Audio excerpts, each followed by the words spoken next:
Hi, welcome back to Astrology for Gann Traders. We have entered a new year, 2011, and I will start producing some more YouTube videos for you to watch, and hopefully you will enjoy them. We've had quite a wet summer in Australia down under. You've probably heard about all the floods, and it's quite distressing for a lot of people, but all these earth changes often occur when there are planets with zero declination, and basically there's a pull on the equator, and the weather can be quite extreme in many places, as we are witnessing at the moment with extreme weather patterns all over the world. So it's interesting how studying astrometeorology, like the ancients did, especially in the Bible, we've got to think back to the time when their survival was dependent on agriculture and what they could their crops would do. They had to know the weather patterns inside and out, and that's the most fascinating area of astrology, which I have been able to find some old books on it. So I'm getting quite interested in studying weather patterns as well.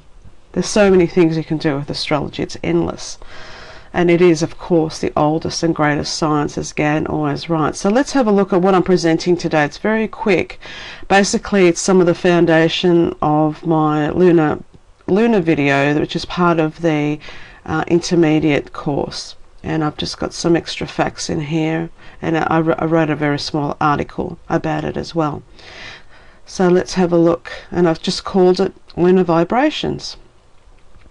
Now, this is Gann's coffee chart that he was plotting in 1953, which is basically 1 year before he died.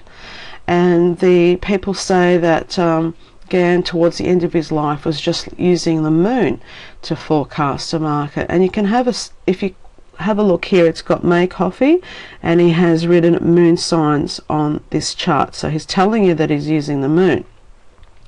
And if we have a look along the bottom here, you can see a sequence of the astrological signs, but not the standard sequence.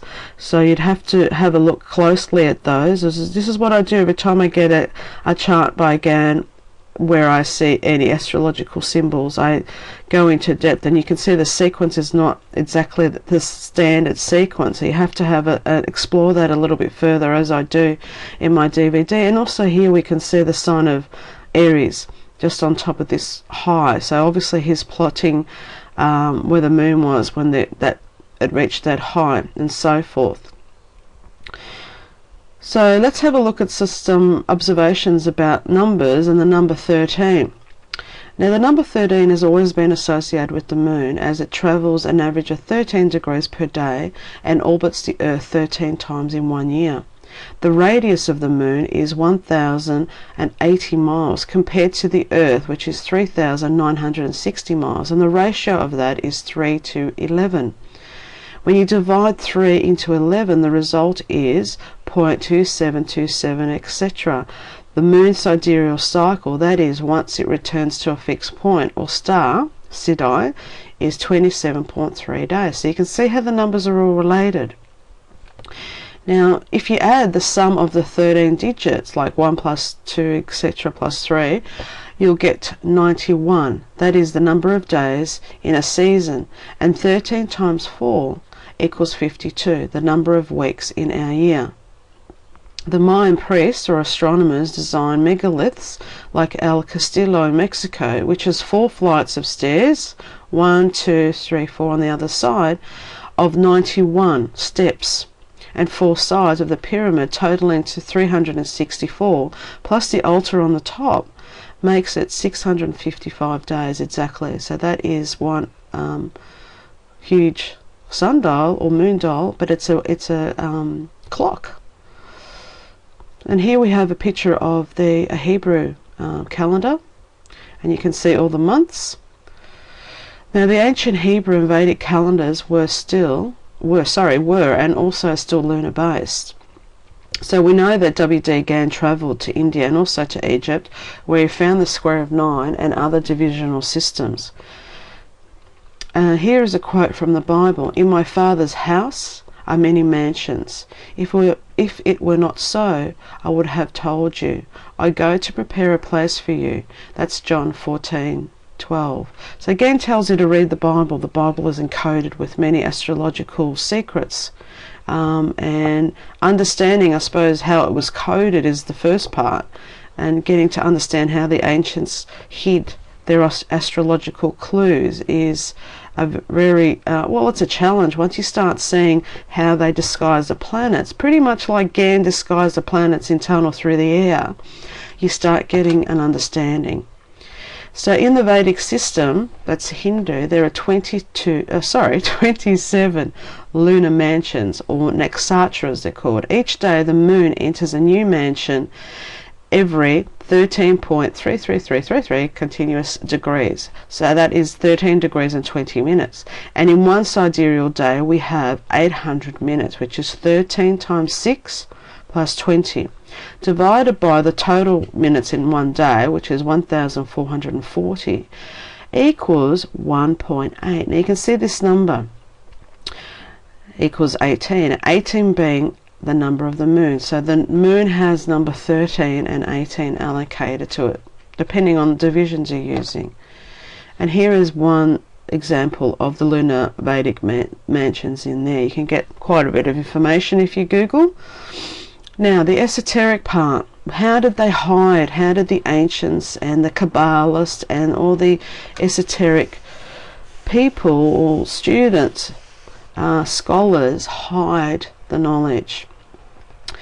Gann had many esoteric titles listed on his recommended reading list for his students, the tarot being one such path of study. Now, 78 cards in total, 3 times Jehovah, which is Jehovah in Gematria, which is the letters according to the Hebrew letters, it adds up to 26. Now there are 22 major arcana cards, and we have 22 letters of the Hebrew alphabet, plus 56 for the rest of the minor arcana. If you see page 56 of Gann's coded novel, The Tunnel Through the Air, for extra keys. Now I've spoken about this in my DVD, and I will go further into this in my next series of the Advanced. Now if you have a look, what will happen, the ancient knowledge had to be kept. So what they did over time, all the knowledge that was gained in Egypt, India, all the sacred knowledge was kept and encoded into the tarot cards.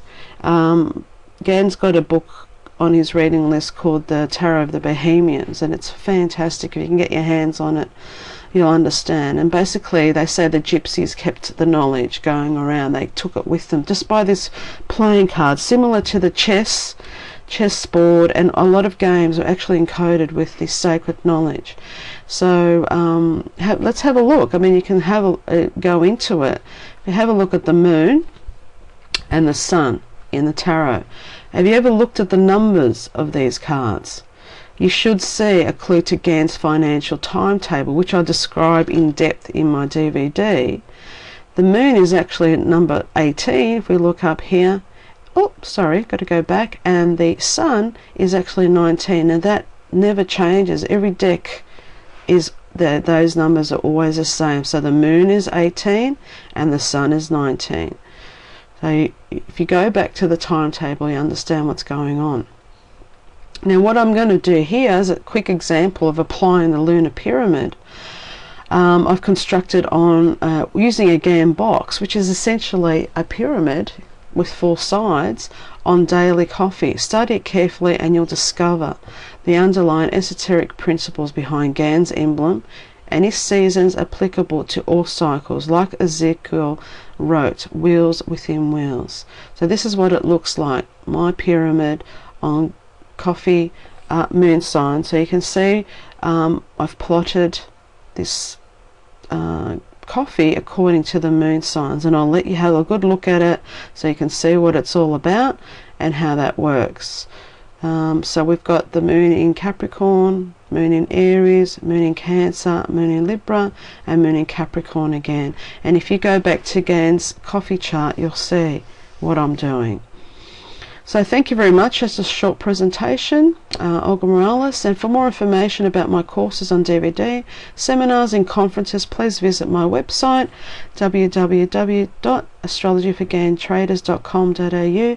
and also I'm very excited to announce that my application to lecture at UAC in New Orleans in 2012 has been accepted, so I will be lecturing there on the stock market using cosmobiology and the eighth harmonic, which was Gann's favourite. Also, I will be speaking for the FAA, which is the Federation of Australian Astrologers, in January 2012. So I'll be busy that year. It's going to be exciting. 2012 is an important year.